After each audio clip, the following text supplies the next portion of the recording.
प्यारे बच्चों, स्वागत है आपका एक्सलर्न हब पर। जैसा कि बच्चों हम 3 चैप्टर्स कंप्लीट कर चुके हैं। चैप्टर 1 के 3 एक्सरसाइजेज 1A to 1C और 1D मैंने आपको कल की क्लास में बता दिया था कि ये मिसलेनियस है, जो आप पढ़ चुके हैं वही है, लेकिन कुछ ऐसे क्वेश्चंस अगर हैं मैं देख लेता हूँ अभी, तो मैं उनको यहीं पे करा देता हूँ, ठीक है, जिससे आपको समझ में आए। और जैसा कि आप देख पा रहे होंगे कि आज हम बहुपद पॉलिनोमियल्स का भी अध्ययन करने वाले हैं और चैप्टर 2 में एंट्री कर रहे हैं। ठीक है प्यारे बच्चों, तो आशा करता हूं कि वही बात मैं फिर दोहराने की कोशिश करूंगा कि आप नोट्स बनाए रहे होंगे, ठीक है। और जिन बच्चों के मन में अभी भी संशय है कि बोर्ड एग्ज़ाम नज़दीक है, फरवरी में होना है या मार्च के फर्स्ट वीक में, जैसा भी डेट सुनिश्चित हो जाए, तो वो देख पा रहे हैं कि अभी 5-6 दिन ही हुई हैं, अभी क्लासेस स्टार्ट हुई और आज हम चैप्टर 2 में एंट्री करने वाले हैं। तो आपका रिवीजन भी हो सकता है और जिन बच्चों ने अभी तैयारी बिल्कुल भी नहीं की है वो भी ऐसे क्लास से जुड़ करके अच्छी तैयारी कर सकते हैं। तो प्यारे बच्चों, देखते हैं पहले हम जो रियल नंबर्स में अगर कुछ भी मिसलेनियस चैप्टर में 1D में अगर ऐसा कोई क्वेश्चन है जो आपको कन्फ्यूजन में ला सकता है तो उसको देख लेते हैं और उसके बाद तुरंत हम बहुपद पॉलिनोमियल्स की ओर बढ़ेंगे। तो जैसा कि प्यारे बच्चों 1D में फर्स्ट जो क्वेश्चन है वही आपका है LCM HCF, मान आप निकाल ही लेंगे। अपरिमेय संख्याएं ज्ञात करना है। कल की क्लास में हमने आपको भली भांति परिमेय अपरिमेय के बारे में बता ही दिया है, ठीक है, इसमें कोई दिक्कत होने वाली है नहीं, ठीक है। उसके बाद एक क्वेश्चन है आपका क्वेश्चन नंबर 4, तो मैं इसको बताने की कोशिश करूँगा कि इसमें परिमेय संख्या क्या है क्या नहीं है, और इसमें 4 ऑप्शन दिए हुए हैं। तो देखते हैं प्यारे बच्चों, मिसलेनियस का है पहले, ठीक है।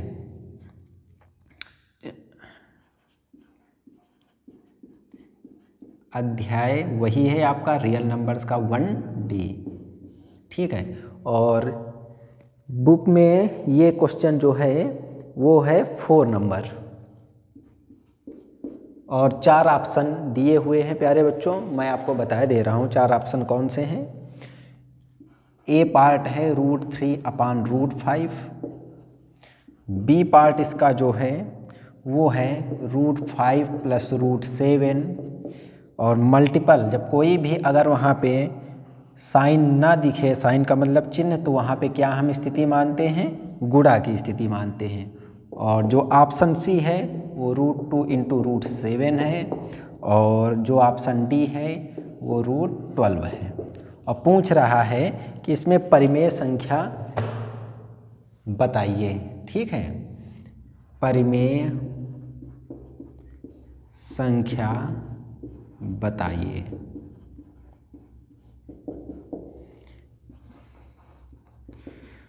तो प्यारे बच्चों, अब तो आपको कोई दिक्कत होने वाली नहीं होगी, क्योंकि मैंने अच्छी तरीके से आपको परिमेय परिमेय में पूर्व में भी बता चुके हैं और कल की क्लास में भी अच्छी तरीके से आपको समझाने की कोशिश की है। तो ऑप्शन आपके सामने है। फर्स्ट पॉइंट देखेंगे, अगर इसका ऑप्शन ए की ओर अगर नज़र डालें तो देख पा रहे हैं कि 3 और 5 ये पूर्णांक हैं, ठीक है। p/q का रूप भी हुआ है, तो ये परिमेय संख्या होनी चाहिए, लेकिन 3 क्या वर्गमूल निकल पाएगा पूर्णांक के रूप में? नहीं। 5 का निकल पाएगा वर्गमूल पूर्णांक के रूप में? नहीं। तो बच्चों ये अपरिमेय हो जाएगी। इसको अभी थोड़ी देर के लिए हम रोकते हैं, यहाँ पे एंट्री करेंगे। √2 क्या है? अपरिमेय। √7 क्या है? अपरिमेय, क्योंकि इनका पूरा पूरा वर्गमूल नहीं प्राप्त होगा। और अपरिमेय गुणे अपरिमेय अगर है तो एक ऐसी संख्या हो जाएगी प्यारे बच्चों, अगर वो समान संख्या नहीं है तो, कल की क्लास में हमने पढ़ा था, अगर समान हो जाएगा √2 × √2 तो क्या हो जाएगा? 2, ठीक है। और 2 हमारा क्या है? पूर्णांक है, परिमेय संख्या हो जाएगी। कहने को लगा समान हो जाता है, यहाँ पे √7 है, √7 यहाँ भी हो जाता है, तो वर्गमूल निकल आता ना प्यारे बच्चों। क्यों? आपको बताए दे रहे हैं कि अगर यहीं पे हमारा √2 × √2 होता तो क्या हो जाता? देखो गुणा है, इसमें भी वर्गमूल इसमें भी वर्गमूल, तो एक ही वर्गमूल में हम दोनों को गुणा क्रम में लिख देंगे, 2 गुणे 2, और वर्गमूल में 2 का जोड़ा बनता है तो 2 हो गया। या हम ऐसे जाने 2 दूनी 4, 4 का वर्गमूल 2 होता है, तो ये पूर्णांक है, तो ये इस स्थिति में तो ये परिमेय हो जाती है, परिमेय। देखो बच्चों कितना कारगर साबित हो रहा है आपका जो मैंने कल नोट लिखवाया था परिमेय परिमेय का। ठीक है, अगर समान हैं और गुणा हो जाएगा उनका तो परिमेय हो सकती है।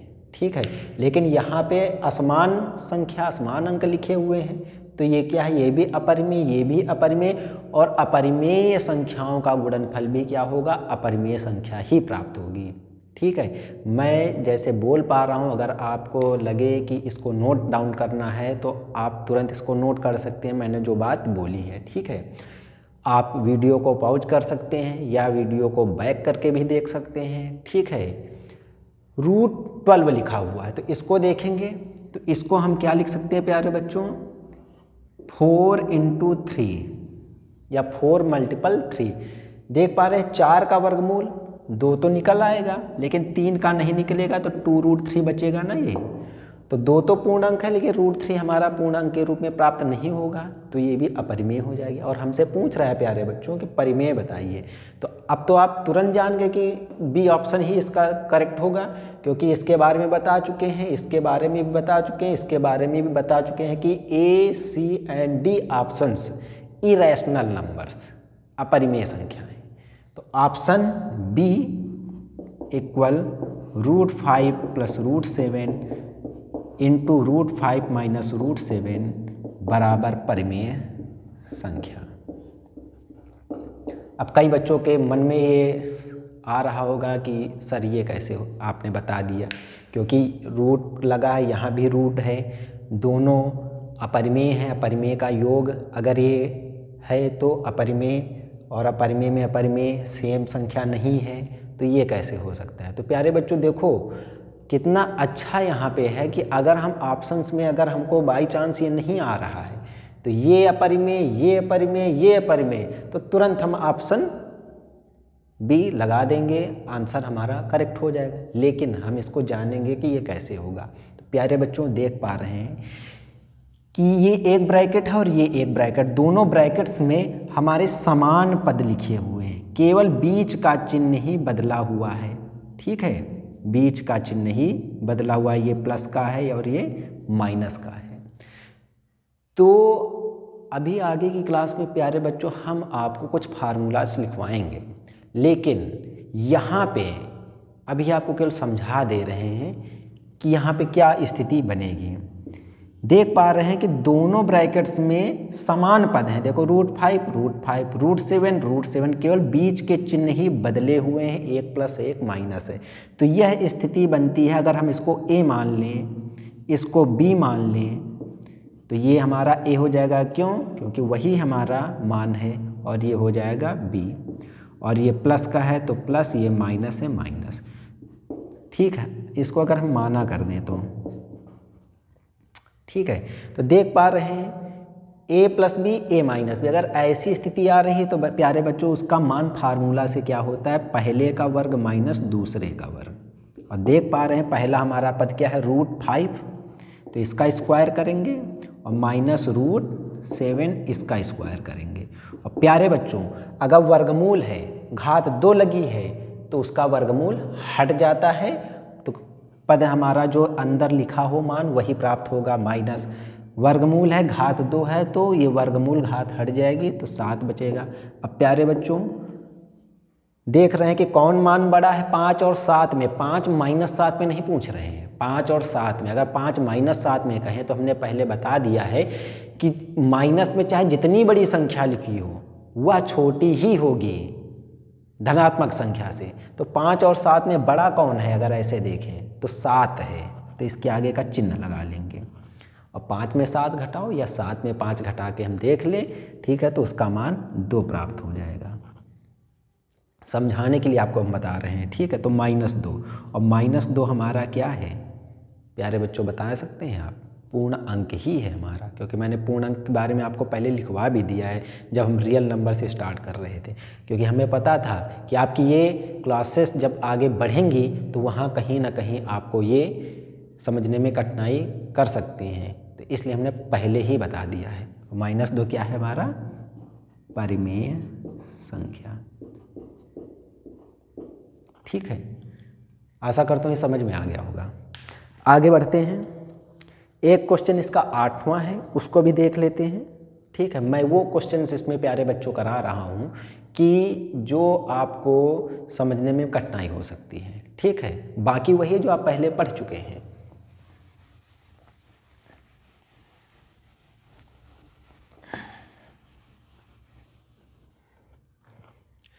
तो क्वेश्चन नंबर 8 है इसका प्यारे बच्चों। क्वेश्चन नंबर 8 कह रहा है संख्या n² - 1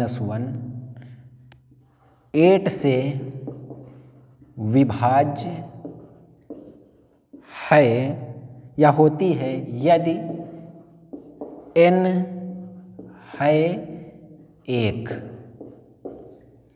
4 ऑप्शंस दिए हुए हैं। पूर्णांक, सेकेंड ऑप्शंस है प्राकृत संख्या, थर्ड ऑप्शन है विषम संख्या एंड फोर्थ ऑप्शन है आपका सम संख्या। ठीक है प्यारे बच्चों, मैंने पहले बताया कि n अगर इस रूप में हो, स्मॉल n या कैपिटल N, तो वो प्राकृतिक संख्या नेचुरल नंबर को डिनोट करेगी या प्रदर्शित करेगी। तो हम अगर पूर्णांक माने, पूर्णांक क्या होता है हमारा प्यारे बच्चों? कहाँ से स्टार्ट होगा? 0, 1, 2, 3 इस तरीके से स्टार्ट होते हैं हमारे पूर्णांक। ठीक है, या पूर्ण संख्याएं 0, 1, 2, 3 और माइनस और प्लस धनात्मक पूर्णांक के रूप में अगर शामिल कर दी जाए तो पूर्णांक होती हैं। ठीक है, तो अगर हम 1 रखें यहाँ पे तो 1 का स्क्वायर 1 के ऊपर चाहे जितनी भी घात का मान लिखा हो उसका मान 1 ही होगा। 1 - 1 ये क्या हो जाएगा? 0, और 0 के 8 से विभाज्य 0 हो तो किसी भी संख्या से विभाज्य होती है। तो 1 पर तो ये कंडीशन हमारी फॉलो कर रही है, लेकिन अगर 2 रखें तो 2 की घात 2 4, 4 में 1 गया 3, और 3 के 8 से विभाज्य है? बिल्कुल नहीं। आगे बढ़ेंगे प्राकृतिक संख्या। प्राकृतिक संख्या 1 से स्टार्ट होती है, फिर वही कंडीशन अभी हमने पूर्णांक में रखा हुआ है इसका मान। ठीक है, नहीं होगा। थर्ड ऑप्शन से पहले हम फोर्थ ऑप्शन में जाएंगे। सम संख्या रखें। सम का मतलब जो 2 से विभाजित होने वाली संख्याएं हों। तो यहाँ पे 2 रखें, 2 का वर्ग 4, 4 में 1 गया 3, क्या 3 8 से विभाज्य है? 8 के टेबल में कहीं 3 आता है? नहीं आता।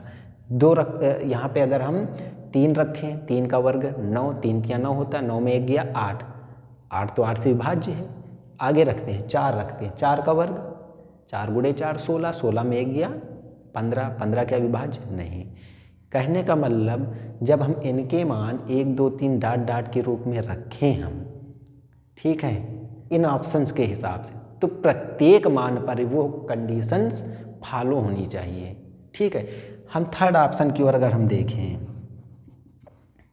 ऑप्शन थर्ड विषम संख्या,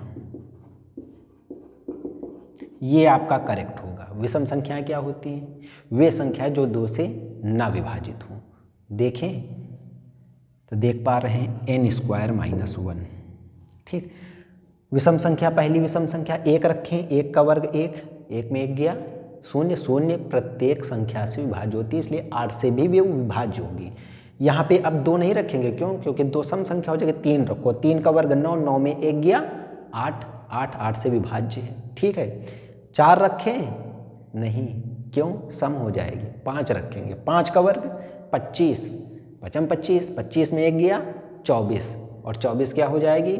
8 त्रिक 24 विभाज्य है। आगे और बढ़ के देख लें, 7 रख लें, 7 का वर्ग 49, 49 में 1 गया 48, अछंग 48 8 से विभाज्य। यानी प्रत्येक स्थिति में हम देख पा रहे हैं कि विषम संख्या के कोई भी मान यहाँ पे रखने पर यह हमें जो दिया गया मान n² - 1 है वह 8 से विभाज्य ही होगा। ठीक है, तो यहाँ पे लिख सकते हैं n बराबर 1 3 5 7 डॉट डॉट रखने पर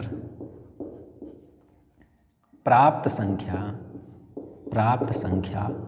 8 से विभाज्य है अतः विकल्प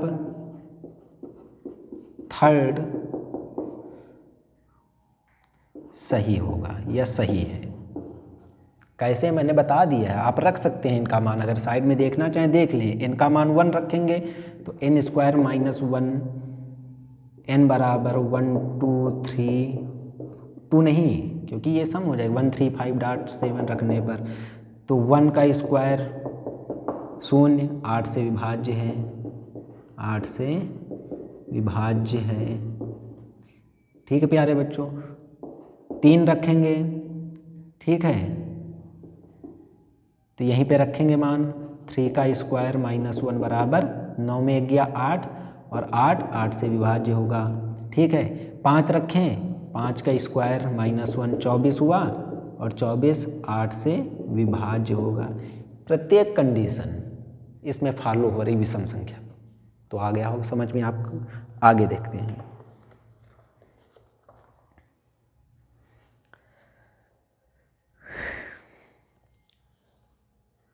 आगे देख पा रहे हैं प्यारे बच्चों कि वह सबसे बड़ी संख्या जिससे 70 और 125 को विभाजित करने पर क्रमशः शेषफल 5 और 8 प्राप्त हों। तो बड़ी से बड़ी संख्या आ गई है ना प्यारे बच्चों, तो वही लासा और मासा का है। आप देख सकते हैं, घर पे ना आए तो आप कमेंट बॉक्स में कमेंट करिएगा, मैं आपकी मदद करूंगा, हेल्प कर दूंगा। ठीक है, उसके बाद देखते हैं एक क्वेश्चन है 13 में दी गई है कंडीशन कि एक शून्येतर परिमेय संख्या और एक अपरिमेय संख्या का गुणनफल होता है। ठीक है, तो ओरल ही आप समझ लें, लेकिन चलो मैं लिख ही देता हूँ।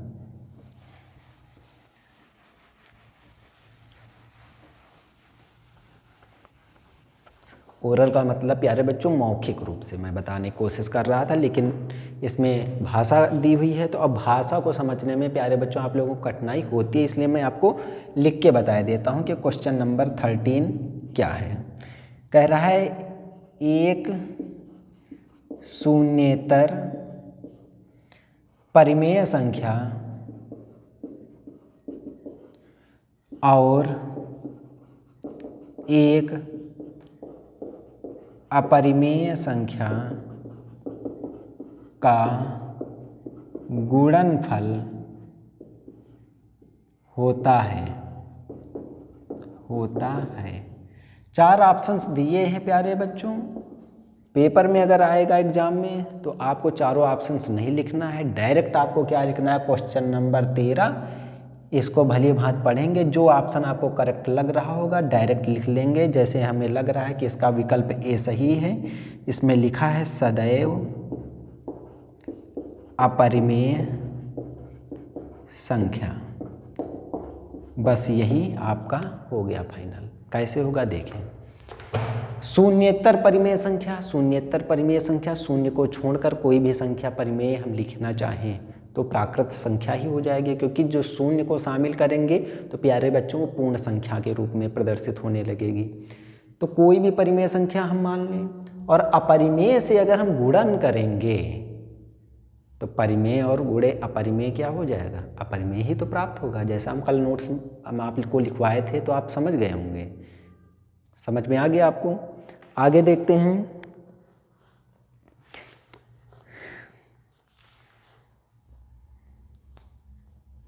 चौदह नंबर है प्यारे बच्चों क्वेश्चन, इसको भी देख लेते एक नज़र। कह रहा है 1 से 10 तक की संख्याओं में सभी संख्याओं से विभाज्य न्यूनतम संख्या। 1 से 10 तक की संख्याओं,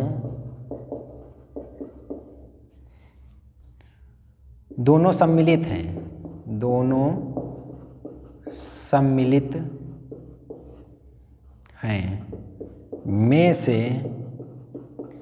सभी संख्याओं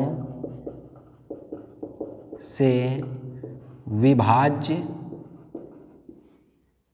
न्यूनतम संख्या है, न्यूनतम संख्या है। 4 ऑप्शंस दिए हैं, 10, 100, 504 और फोर्थ ऑप्शन 25-20। ठीक है, तो प्यारे बच्चों 1 से 10 दोनों सम्मिलित का मतलब 1 और 10 इनको भी शामिल करें। प्यारे बच्चों अगर आपसे कोई पूछे अंक हमारे कितने होते हैं तो आप क्या बताएंगे? अंक हमारे 10 होते हैं। लिख लीजिए अगर आपको ना यहाँ पर समझ में आ रहा हो। अंक हमारे क्या होते हैं? 0 1 2 3 4 5 6 7 8 9। 1 से 9 तक ये हो गए 9 अंक और एक ये 0 10 अंक। इन्हीं का यूज करेंगे हम, चाहे जितनी बड़ी संख्या लिख लें। ठीक है, अब यहाँ कह रहा है 1 से 10, तो 0 नहीं है उस क्रम में, और 0 को 1 के बाद दहाई में अगर इकाई के अंक में लिखेंगे तो वो क्या हो जाएगा? 10 हो जाएगा।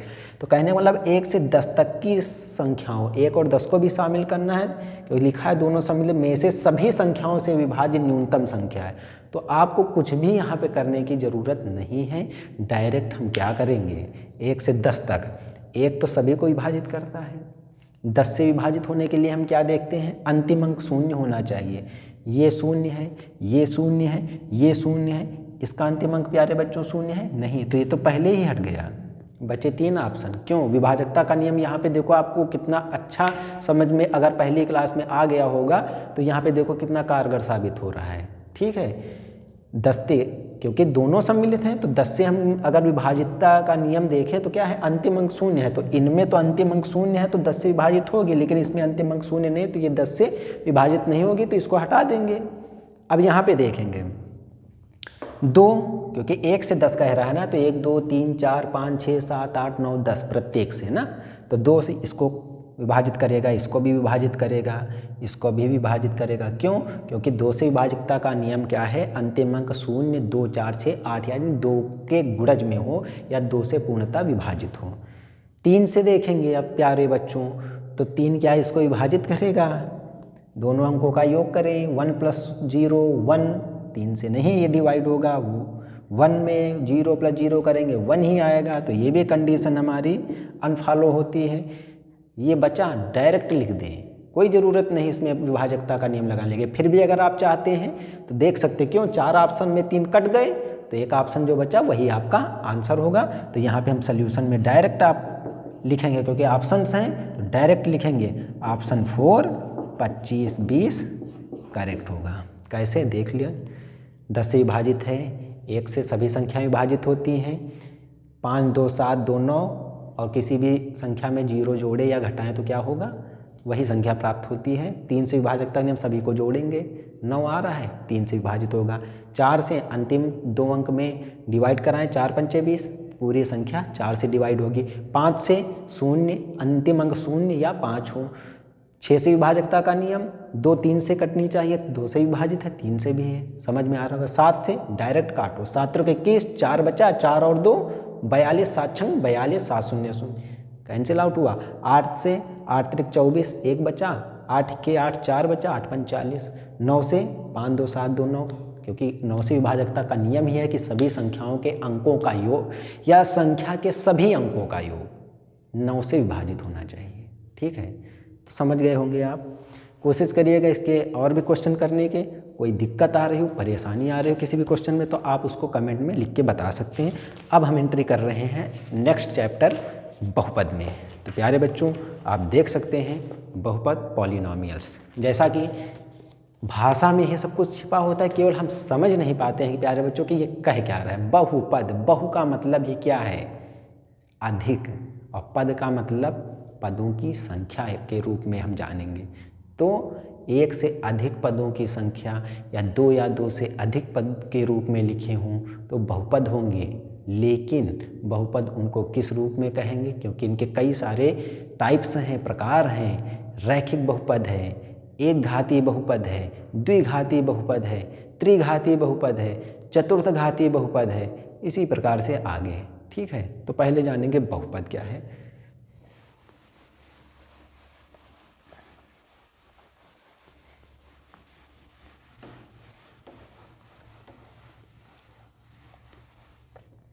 तो प्यारे बच्चों चैप्टर 2 स्टार्ट हो गया है। बहुपद, पॉलिनोमियल्स इंग्लिश में इसको बोलते हैं, और समझने की कोशिश करेंगे इसमें। ठीक है, तो पहला इसमें हम नोट के रूप में ही लिखवा देते हैं। जैसे प्यारे बच्चों हम कोई द्विघात बहुपद लेते हैं, द्विघात, पहले हम क्रम से ही चलें। इसमें हम दिखा दे रहे हैं आपको बहुपद का रूप क्या होना चाहिए। A0, ए कोई भी हमारा चर व्यंजक है, आप कुछ भी मान सकते हैं, x भी मान सकते हैं। A0, A1x, लेकिन अगर वहाँ x मानेंगे तो यहाँ आपको x नहीं मानना पड़ेगा, ठीक है। फिर दूसरी चीज़ मानेंगे A2x² प्लस का डॉट डॉट AN(x की पावर n). देख पा रहे हैं। अब प्यारे बच्चों आपके मन में आ रहा होगा कि यहाँ पे x है, यहाँ x नहीं है, तो घात यहाँ 1 है तो यहाँ घात 0 लिखी जाएगी। और किसी भी संख्या में अगर घात का मान 0 है तो वह संख्या क्या होती है, उसका मान 1 होता है, ठीक है। तो ये मान हो गया आपका बहुपद का, ठीक है। साइड में लिखना चाहे आप प्यारे बच्चों लिख सकते हैं, कोई भी संख्या है और घात का मान 0 है तो मान उसका 1 यानी इकाई ही प्राप्त होगा, ठीक है। अब बहुपद के प्रकार जानेंगे तुरंत, बिना किसी समय को गंवाए तुरंत आगे बढ़ेंगे हम बहुपद के प्रकार। Types of polynomials. पहला जैसे हम ले लेते हैं रैखिक बहुपद।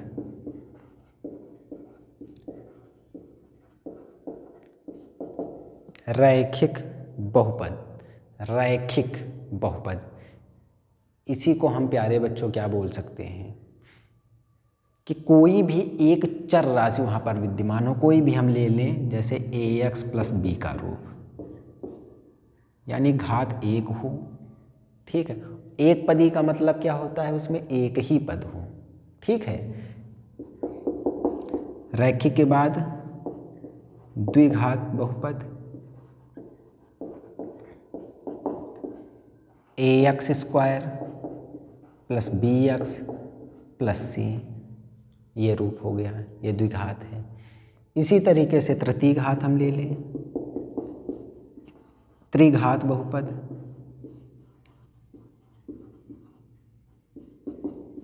ax³ plus bx² plus cx plus d का रूप, इसी तरीके से, ठीक है प्यारे बच्चों। कहने का मतलब अगर हम यहाँ पे ax³ और प्लस d भी लिख दें, बीच के मान ना भी लिखें, तब भी त्रिघात ही बहुपद कहा जाएगा। क्यों? क्योंकि हमको जो भी मान दिया जाएगा उसमें उपस्थित अधिकतम घात के हिसाब से ही हम उसका नामकरण करेंगे। अधिकतम घात 3 है तो त्रिघात, अधिकतम घात 2 है द्विघात, अधिकतम घात 1 कोई नहीं कहना है, 1 जब कुछ ना दिखे चर राशि में, क्योंकि हम यहाँ पे x के रूप में हम मान प्राप्त कर रहे हैं, तो जब कोई मान ना हो तो 1 और 1 क्या होता है, इसको एक घात बहुपद बोलें या रैखिक बहुपद बोलें, ठीक है। समझ में आ गया होगा। आगे देखते हैं।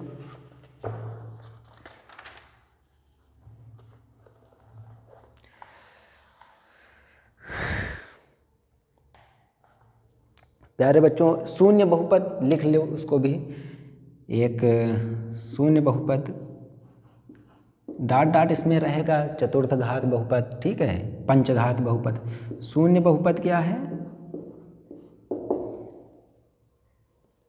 जिस बहुपद का मान ही शून्य हो, यानी बहुपद का मान शून्य होना चाहिए, बहुपद का मान शून्य हो,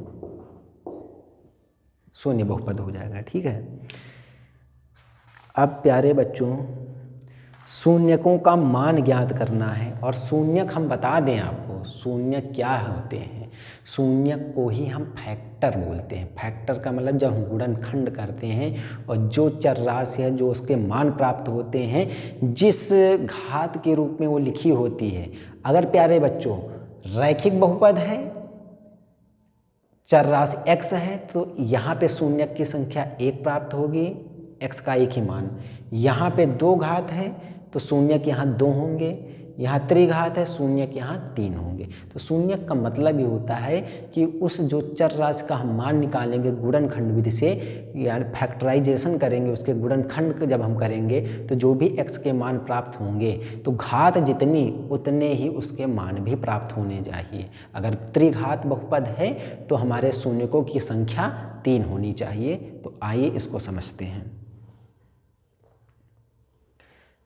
कुछ आपको हम फिगर में डिनोट करा दें। प्यारे बच्चों, आप नोट्स बनाते चले क्योंकि चीज़ें बढ़ती जा रही हैं और आपके लिए ये संभव नहीं होगा कि आप प्रीवियस क्लास से वीडियो के रूप में देख पाएँ, क्योंकि उसके लिए डाटा भी काफ़ी लगेगा। और अभी तो आपकी 2-4 दिन में अभी आपकी ये साइंस और इंग्लिश की क्लासेस स्टार्ट होंगे, तब तो बिल्कुल भी समय नहीं होगा। तो जो टॉपिक हम आपको पढ़ाएं और जो पॉइंट्स आपको ना आ रहे हों तो उनको तुरंत आप नोट करिए। और जिन बच्चों ने अभी तक नहीं पढ़ाई स्टार्ट की है तो बिल्कुल बेस से हमने पढ़ाना स्टार्ट किया है और वो अच्छी तरीके से इसका नोट कर सकते हैं। ठीक है, तो आगे देखते हैं प्यारे बच्चों। हम आपके लिए कुछ स्थितियां बनाए देते हैं। ठीक है, पहले स्थितियां जानने से पहले हम आपको निर्देशांक ज्यामिति में चतुर्थांश बताना चाहते हैं, तो उसको देख लें। x y, प्यारे बच्चों ये द्विविमा में स्थित है, ये क्षैतिज ये ऊर्ध्वाधर। ठीक है, इधर x डैश नीचे y डैश, ये 0,0 मूल बिंदु। अभी आगे निर्देशांक ज्यामिति जब हम पढ़ेंगे तो वहाँ अच्छी तरीके से हम समझ पाएंगे, लेकिन बहुपद में हम केवल इतना ही समझे, यहाँ पे डीपली नहीं समझना है। आप केवल इतना ध्यान रखिए कि चतुर्थांश में हमारी 4 स्थितियाँ प्राप्त होती हैं। x है तो x डैश, y है y डैश, और जहाँ पे ये आपस में प्रतिच्छेदित या काटती हैं या मिलती हैं तो वहाँ पे केंद्रक शून्य या o 0 मानते हैं, जिसका मान क्या होता है 0,0। x डैश का मतलब क्या होता है कि इधर ऋणात्मक संख्याएं और जब डैश ना हो तो धनात्मक संख्या। ये 0 की स्थिति है तो ये 1 हो गया, ये 2 हो गया, ये 3 हो गया, इसी तरीके से 4 5 बढ़ाते चलें। जैसा मान वैसा ही हम प्रदर्शित करेंगे। अब बहुत बड़ा मान होगा तो प्यारे बच्चों हम यहाँ पे लिख देंगे। जैसे हमारा आ गया 500 तो हम यहाँ पर लिखेंगे 100 200 300 400 500, क्योंकि 1 से 500 तक लिखने के लिए हमें तो बहुत ज़्यादा स्थान की आवश्यकता पड़ जाएगी। तो ऐसा नहीं, फिर हम वहाँ पे क्या करेंगे, ऐसा टर्म मान लेंगे वहाँ पे संख्या कि वो वहीं पे प्रदर्शित हो जाए। तो 100 मानेंगे और लिख देंगे कि एक बड़ा जो बॉक्स है पैमाना के रूप में। आगे अभी आप पढ़ेंगे उनको। ठीक है, मैं केवल यहाँ पे आपको समझाने की कोशिश कर रहा हूँ कि आप समझ जाए। कि कई बच्चों के मन में प्रश्न उठ रहा होगा कि सर ये तो 5 तक आप बता दिए, अगर 50 हो तो आप कुछ नहीं 10 20 30 40 50 मान लें। ठीक है, 500 है 100 200 300 400 500 मान लें। ठीक है, ये भी क्या हो जाएगा 1 2 3 4 5। प्यारे बच्चों नीचे इधर डैश का रूप है तो माइनस में संख्या है, -1 -2 -3 -4 -5। यहाँ -1 -2 -3 -4 -5। समझ में आ गया होगा।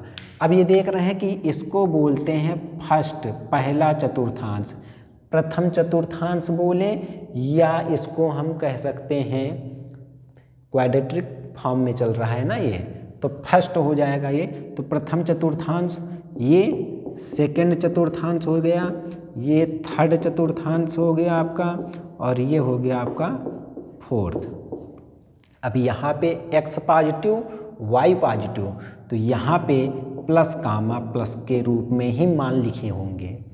यहाँ पे देख पा रहे हैं कि x डैश ऋणात्मक संख्या है तो माइनस का चिन्ह होगा और y धनात्मक है, और जो भी मान होंगे x पहले लिखेंगे y बाद में लिखेंगे, यानी x कामा y का रूप होगा। यहाँ पे देखेंगे तो ये निगेटिव, निगेटिव मतलब माइनस, ये भी माइनस, x माइनस के चिन्ह में और y भी माइनस के चिन्ह में, और यहाँ पे x पॉजिटिव है और y निगेटिव में है। तो इस क्रम में कहने का मतलब जो भी मान हमें प्राप्त होंगे तो इस रूप में अगर कोई बच्चा अगर कहना चाहे कि सर हमको 2,5 बताइए, तो देख पा रहे हैं कि ये हमारी स्थिति 2 है x अक्ष पर, क्योंकि हमारा जो भी मान होगा x, y के रूप में प्राप्त होगा। और x को बोलते हैं हिंदी में भुज और y को बोलते हैं कोटि। और भुज पहले लिखते हैं, कोटि बाद को लिखते हैं। अगर कह दिया जाए एग्जाम्पल के रूप में कि 2,5 व्यक्त करें या 5,2 व्यक्त करें, तो पहला क्या है होता है x में हम 2 करेंगे, y में 5 जाएंगे तो 5 हो गया। स्थिति 2 से 5, तो ये पॉइंट हुआ। समझाने के लिए हम आपको इस रूप में बता देते हैं। और ये हो गया 2,5 और इसका कोई नाम दे देंगे कि ये पॉइंट A है। -2,5 कहेगा तो -2, क्योंकि x जो पहले लिखा होता है ब्रैकेट में वो x की स्थिति को प्रदर्शित करता है, तो इधर आ जाएंगे -2,5। ठीक है, -2,-1 जिस रूप में पूछा जाए उस रूप में हम प्रदर्शित करेंगे। -2 -3 कह दें तो देखो माइनस माइनस, ये दोनों प्लस हैं। जब कोई भी चिन्ह ना हो तो दोनों प्लस, तो देखो प्रथम चतुर्थांश में होगा। ठीक, हमने ये चीज़ें इसलिए आपको बताई कि अगर कोई भी ऐसे आपसे पूछ ले कि बेटा आप बताइए कि 2,5 किस चतुर्थांश में होगा, व्यक्त करने के लिए ना बताए, केवल पूछे कि किस चतुर्थांश में होगा, तो 2 भी पॉजिटिव 5 भी पॉजिटिव, देख पा रहे हैं दोनों प्लस हैं, तो फर्स्ट चतुर्थांश में। कह दिया जाए अगर कि -2,-5 -2,-5 कहाँ पे होगा, तो ये माइनस, तो देख पा रहे हैं माइनस माइनस, तो थर्ड चतुर्थांश। समझ पा रहे होंगे। तो इस तरीके से हम देखेंगे और यही स्थिति जो हमारी x अक्ष को काटेगी या x अक्ष को स्पर्श करेगी, वही पॉइंट्स हमारे, वही बिंदु हमारे लिए क्या हो जाएंगे, शून्यक। ठीक है, तो देख पाएंगे और इनकी स्थितियां जान लेते हैं। तो आप एक नोट लिख सकते हैं, x, y के मान चतुर्थांश में प्रदर्शित करने पर x अक्ष पर प्राप्त बिंदु ही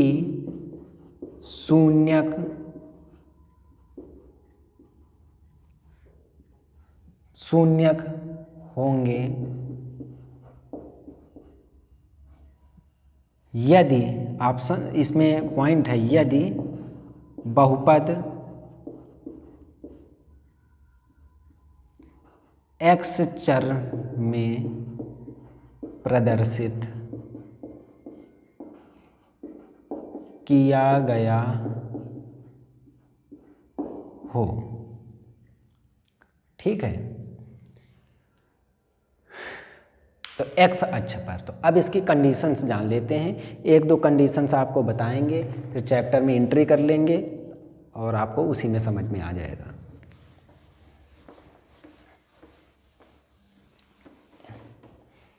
प्यारे बच्चों, डायग्राम आप बना लेना, नहीं तो चीज़ें भूलने में वक्त नहीं लगता है, बहुत जल्दी भूल जाएंगे। इसलिए मैं फिर से कह रहा हूँ, नोटबुक बनाते चलें। फर्स्ट कंडीशन है x डैश y डैश, ये मूल बिंदु 0 हो गया, ये कंडीशन दी है। अब पूछ रहा है इसमें कि शून्यक, कितने शून्यक होंगे प्यारे बच्चों। तो शून्यक की संख्या भी हमने नोट में करवाया है कि x अक्ष पर जो भी मान हमारे प्राप्त हों वही क्या हो जाएंगे, शून्यक। तो देख रहे हैं ये जो वक्र, इसको बोलते हैं वक्र, ये x है, x डैश पूरा ये x अक्ष ही है प्यारे बच्चों, ये पूरा x डैश ही x अक्ष है। ठीक है, और इसको बोलेंगे x अक्ष की धनात्मक दिशा, x अक्ष की ऋणात्मक दिशा, y अक्ष की धनात्मक दिशा, y अक्ष की ऋणात्मक दिशा। ठीक है। तो देख रहे हैं एक्स अक्ष की धनात्मक दिशा में 1 पॉइंट मिल रहा है, एक्स अक्ष की ऋण दिशा में भी हमारा 1 पॉइंट मिल रहा है। तो यहाँ पे शून्यक की संख्या क्या हो जाएगी, शून्यक की संख्या बराबर 2, क्योंकि वक्र एक्स एक्स डैश पर 2 स्थान पर काटता है। 2 जगह एक्स अक्ष पूरा है ना, तो एक्स अक्ष को 2 जगह पे ये कट कर रहा है या स्पर्श करे, तो उस स्थिति में जितनी बार ये कट करे या स्पर्श करे वही शून्यक की संख्या हो जाएगी। प्यारे बच्चों यहाँ पे एक नोट लिख लो, क्योंकि ये चीज़ें आपको अभी बता देंगे जो अभी आ रही हैं, तो आगे की क्लास जब निर्देशांक ज्यामिति पढ़ेंगे तो वहाँ पे चीज़ें आपको समझने में कोई दिक्कत कठिनाई नहीं होगी। एक्स अक्ष पर बिंदु बोलें या यक्ष अक्ष पर निर्देशांक है, यक्ष अक्ष पर बिंदु क्या होता है, x, 0, यानी यक्ष अक्ष पर y हमारा 0 हो जाता है। y अक्ष पर बिंदु 0, y लिख दें या बच्चों यहाँ पे लिख दो a, 0, इसको 0, b। क्यों, क्योंकि x y यहाँ पे लिख लिया है तो वहाँ पे चीज़ें आपकी अगर रिपीट हो जाएंगी तो आप कंफ्यूज हो जाएंगे, तो दूसरा ही मान लेंगे हम, ठीक है। इसको इस रूप में भी हम कह सकते हैं एक्स अक्ष के निर्देशांक, ठीक है, a, 0, y अक्ष के निर्देशांक 0, b। कहने का मतलब एक्स अक्ष का समीकरण y बराबर 0, देख रहे हैं ये x है ये y है, यहाँ से भुज कोटि, ठीक है, और y अक्ष का समीकरण, y अक्ष का समीकरण देख पा रहे हैं x बराबर 0। तो 2 स्थितियां प्राप्त हुई हैं, ठीक है। अब इसी तरीके से प्यारे बच्चों दूसरा डायग्राम अगर हम देखें,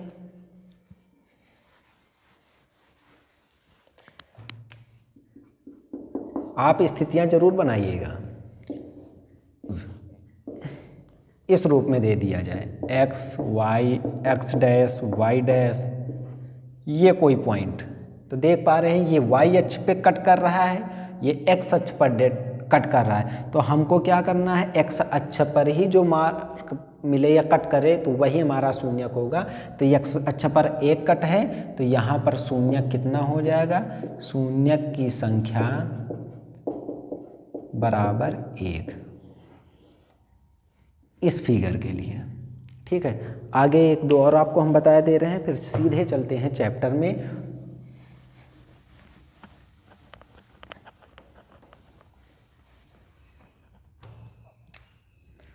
एक थर्ड कंडीशन लिखें, X Y, X dash Y dash,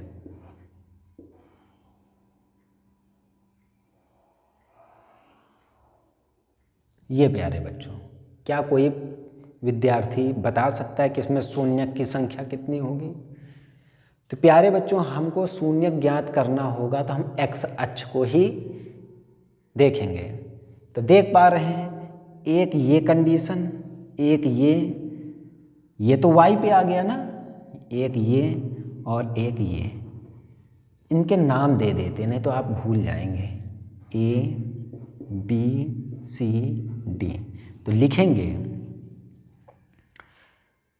कि चतुर्थांश में जो ये x अक्ष है तो x अक्ष पर 4 बिंदु A, B, C, D प्राप्त हो रहे हैं। अतः शून्यक की संख्या या शून्यकों की संख्या बराबर 4, ठीक है। ये नहीं लेंगे क्योंकि ये y अक्ष में कट कर रहा है, देख पा रहे हैं ये y अक्ष है। x अक्ष पर जितने कट होंगे या जितना टच होगा वही हमारा शून्यक का मान होगा, ठीक है। आगे देखते हैं। प्यारे बच्चों मैं साफ इसलिए कर पा रहा हूँ क्योंकि यहाँ पे फिर जगह नहीं रहेगी और आप जब नोट बनाएंगे तो आप वीडियो को पॉज कर लेंगे, वहाँ पे रोक लेंगे और चीज़ों को वहाँ पे अच्छे से फिगर के रूप में लिखेंगे। ठीक है,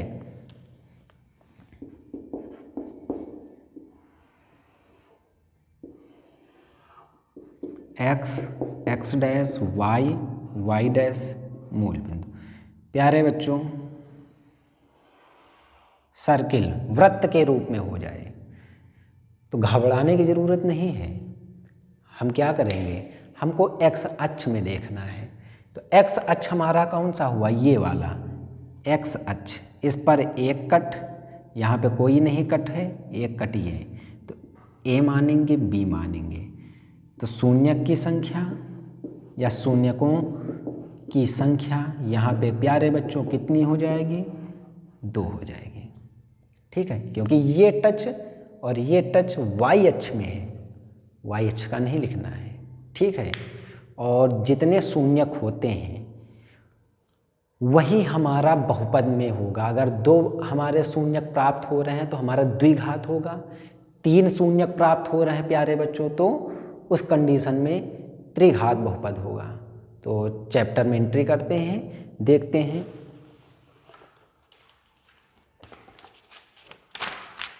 और प्यारे बच्चों, मैं आपको एक बात बताना भूल गया है। तो जो हम रियल नंबर्स का अध्ययन कर चुके हैं और बहुपद में जो एंट्री किए हैं, चैप्टर से पहले आप देखेंगे कि कुछ एग्जाम्पल्स दिए होते हैं। तो एग्जाम्पल्स को आप इग्नोर मत कीजिएगा। एग्जाम्पल्स जो प्रीवियस ईयर या उससे पहले एग्ज़ाम में जो पूछे गए हैं उनमें लिखा होता है क्वेश्चन के आगे कि वर्ष 2023 वर्ष 2020 में ये पूछा गया, तो उनको आप एक नज़र ज़रूर देखिएगा एग्जाम्पल में। ठीक है, उनसे भी आपको हेल्प मिलेगी। तो बच्चों, मैं ये कहना चाहता हूँ कि अगर मैं सारे एग्जाम्पल और एक्सरसाइज के सारे क्वेश्चंस अगर मैं कराने चला जाऊँगा तो आपका वीडियो भी आपकी बहुत लंबी हो जाएगी और क्लास के लिए बहुत ही अधिक समय की ज़रूरत होगी। तो मैं कम शब्दों में ही आपको समझाने की पूरी कोशिश करता हूँ और आगे भी करूँगा।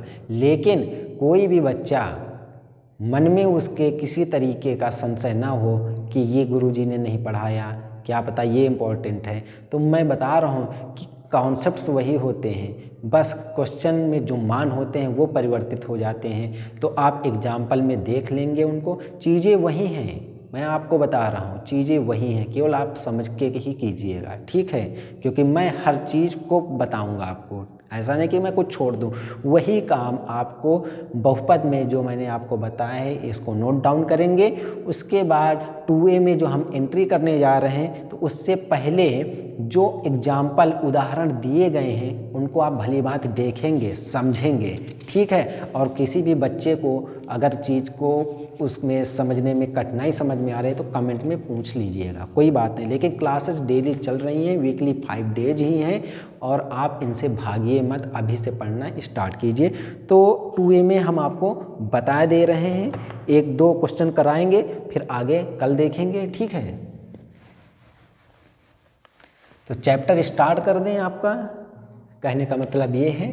तो एक्सरसाइज जो है आपकी, या अब अध्याय डाल दीजिएगा आप। ठीक है, एक्सरसाइज 2A। ठीक है, दिया है y बराबर fx, ये एक बहुपद है, ये क्वेश्चन है। ठीक, बहुपद y बराबर fx दिया हुआ है और कह रहा शून्यक की संख्या ज्ञात करनी है। प्रत्येक में शून्यक की संख्या बताइए। ठीक है, सॉल्यूशन हम देख रहे हैं। पहले y बराबर fx का क्या रूप दिया हुआ है, तो जो पहला है इसका, वहाँ पे प्यारे बच्चों डायग्राम क्या बना हुआ है हम प्रदर्शित कर रहे हैं। x x dash y y dash, ये आपका मूल बिंदु, और मूल बिंदु 0,0 ही होता है। x y दोनों के मान 0 होते हैं, ये दिया हुआ है। y बराबर fx ये है। तो प्यारे बच्चों, मैंने अभी आपको कुछ स्थितियां बताई हैं, तो बता सकता है क्या कोई बच्चा? क्या देखते हैं शून्य के लिए? एक्स अक्ष। एक्स अक्ष को देखेंगे, एक्स अक्ष पर एक कट लगा हुआ है या एक बार काटता है तो क्या कहेंगे? शून्य की संख्या 1 होगी। यहाँ पे लिखेंगे, यहाँ पर एक्स अक्ष पर एक कट प्राप्त होता है लिखें, या एक बिंदु पर y बराबर fx की स्थिति प्राप्त हो रही है, अतः शून्यक की संख्या बराबर 1। ठीक है, y बराबर एफ एक्स कहाँ से आया? ये आपका क्वेश्चन में दिया हुआ है कि ये y बराबर एफ एक्स, वाई बराबर एफ एक्स का मतलब कोई भी वो मान दिया हुआ है आपका। तो आपको फिगर दिया हुआ है तो फिगर में कुछ भी आपको सोचने की ज़रूरत नहीं है। आप क्या देखेंगे? केवल एक्स अक्ष पर कितना कट प्राप्त हो रहा है। ठीक है, इसके बाद सेकंड बताए रहे, उसके बाद आप एक्सरसाइज से पहले एग्जाम्पल देखेंगे प्यारे बच्चों, और एग्जाम्पल देखने के बाद जो भी इस एक्सरसाइज में बच रहे हैं, यही आपके जो ग्राफ का रूप, इसको ग्राफ बोलते हैं, ग्राफ का रूप, उनको ट्राई करेंगे और जिसमें दिक्कत हो उसको आप पूछ सकते हैं। तो मैं आज की क्लास का अंतिम क्वेश्चन ग्राफ के रूप में बता रहा हूँ और सेकंड है ये एक्स डैश वाई डैश। यहाँ पे स्थिति इस रूप में है। तो प्यारे बच्चों, शून्य के लिए हम क्या देखेंगे? एक्स अक्ष। अगर एक्स अक्ष पर वक्र, क्योंकि इसको वक्र बोले, या यहाँ के लिए ये y बराबर क्या है हमारा? F x. ठीक है, y बराबर एफ एक्स। तो ये वक्र क्या एक्स अक्ष को कहीं भी कट कर रहा है? नहीं, y अक्ष को तो जरूर कट कर रहा है, लेकिन y अक्ष से कोई हमारा तात्पर्य नहीं है।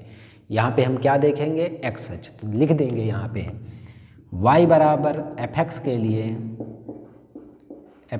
लिए दिए गए ग्राफ में एक्स अक्ष पर कोई भी बिंदु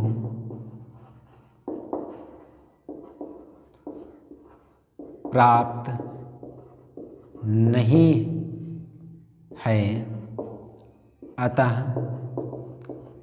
शून्य की संख्या बराबर 0। भाषा को इस रूप में भी लिख सकते हैं, अथवा वक्र एक्स अक्ष को कहीं भी काटता नहीं है, इसको भी लिख सकते हैं, अथवा और वक्र एक्स अक्ष को नहीं काटता है या कहीं नहीं काटता है, इसलिए शून्यक की संख्या बराबर 0। तो प्यारे बच्चों, आशा करता हूँ कि अभी तक मैंने जो आपका चैप्टर 1 रियल नंबर्स आपको जो बताया है वो आपको अच्छी तरीके से आ गया होगा। और आज हम जैसा कि ग्राफ को सीखते हुए बहुपद की परिभाषा भी मैंने आपको बताई है एग्जाम्पल के थ्रू, और चैप्टर 2A स्टार्ट किया है, और शून्य आज की क्लास में हमने देखा है। इससे पहले हमने आपको निर्देशांक, ये जो चतुर्थांश की स्थिति है ये कैसे बनती है, इसको भी हमने यहाँ पे आपको समझाने की पूरी कोशिश की है। और फिर आपको हमने ग्राफ में शून्य कैसे निकालते हैं, और शून्य के लिए क्या है कि आपको एक्स अक्ष की स्थिति ही देखनी होती है, और एक्स अक्ष पर जितने कट मार्क प्राप्त होते हैं, या एक्स अक्ष को वक्र जो हमारा फलन वक्र वाई बराबर एफ एक्स, या फलन बोले इसको, जो हमारा दिया होता है, एक्स अक्ष को जिन बिंदुओं पर स्पर्श करे या कांटे उतने ही शून्यकों की संख्या होती है, और जितने शून्यक होते हैं प्यारे बच्चों, आगे हम पढ़ेंगे अभी, उतना ही हमारे बहुपद में घात का मान ही होता है। अगर 2 शून्यक हैं तो द्विघात का मान होगा, 3 शून्यक प्राप्त होंगे तो त्रिघात बहुपद होगा। ठीक है, तो प्यारे बच्चों मैं फिर आपसे यही बात रिपीट करूंगा कि नोट्स बनाते चलिए, चीज़ों को अच्छी तरीके से समझने की कोशिश करिए। कोई भी चीज़ कठिन नहीं होती है। कठिन कब लगती है? जब हम उससे दूर भागने की कोशिश करते हैं, या हम सोचने लगते हैं कि हम अभी बहुत समय है पढ़ने के लिए, आगे पढ़ेंगे, देखेंगे, लेकिन जैसे जैसे एग्ज़ाम फिर नज़दीक होता है तो फिर क्या होता है, उस समय हम एकदम से भ्रामक की स्थिति उत्पन्न होती है कि अब क्या पढ़ें, अरे अभी तो बहुत कुछ पढ़ना है। तो चीज़ों को अगर हम अभी से पार्ट वाइज, स्टेप वाइज पढ़ें तो आगे बिल्कुल भी कठिनाई नहीं होगी।